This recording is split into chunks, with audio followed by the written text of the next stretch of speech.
What's up, guys? I'm out on the water with my buddy Andrew Wheeler from Abu Garcia. He knows more about fishing reels than I'll ever know for the rest of my life. And we're talking about setting up a bait caster. You know, just some of the keys to help you pick up a reel and be dialed in before you ever start fishing with it.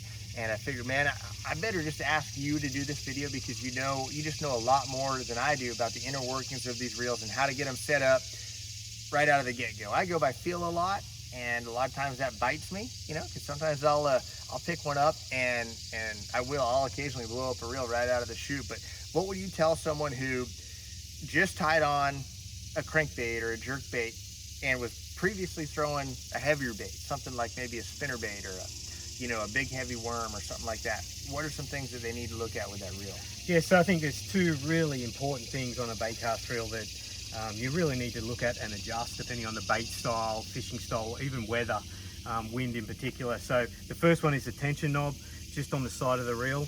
You don't want to use that too much to tighten the reel down, but you do want to tighten it enough so that you don't get any sideways movement in the spool. And you also want to make sure that when you've got it kind of in that without any sideways movement, and also that the bait kind of falls nice and consistently to the ground in a really smooth fashion. And then the other important thing is on this reel is a magnetic brake. So that lives just on this side of the reel. I generally start, well, I tell a lot of people to start with it more towards the max setting, particularly if you're throwing like a crankbait or you've gone from a heavier bait to a lighter bait. Sometimes you want to start on a heavier setting, particularly when you have a large crankbait with a large bill. They have a tendency to plane through the air.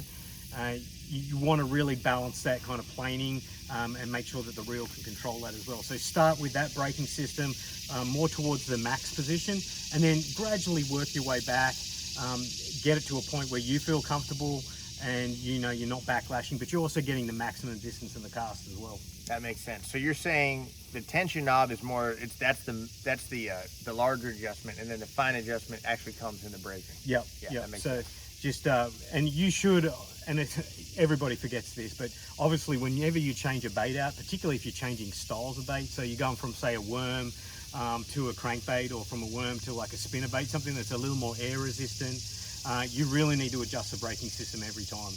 Yeah, for sure, that makes sense. So this is just a brand new reel out of the box. We're going to really adjust this reel. We've got a very small, it's actually a Fritz side number 5. It's a light crankbait, but they do throw really well. But the first adjustment is always the tension knob here. So out of the box, the first thing I do, tie the bait on, just see how it falls. That falls pretty nicely, but I will just check the spool, make sure there's no lateral sideways movement. I'll give it a little quick adjustment here, just so to take any lateral sideways movement out of the spool. And then you see that bait also falls to the water really nice and smoothly. Then the second adjustment I make, you'll see here, I usually adjust the magnetic brake system here, especially on a lighter bait like this. I'll put it to the max setting. So I'll make a quick cast. It's set up to be pretty high casting brake here, so you won't get the maximum distance, but it's a good way to kind of get a feel for the bait, how it's going to act with the line and the rod that you're using.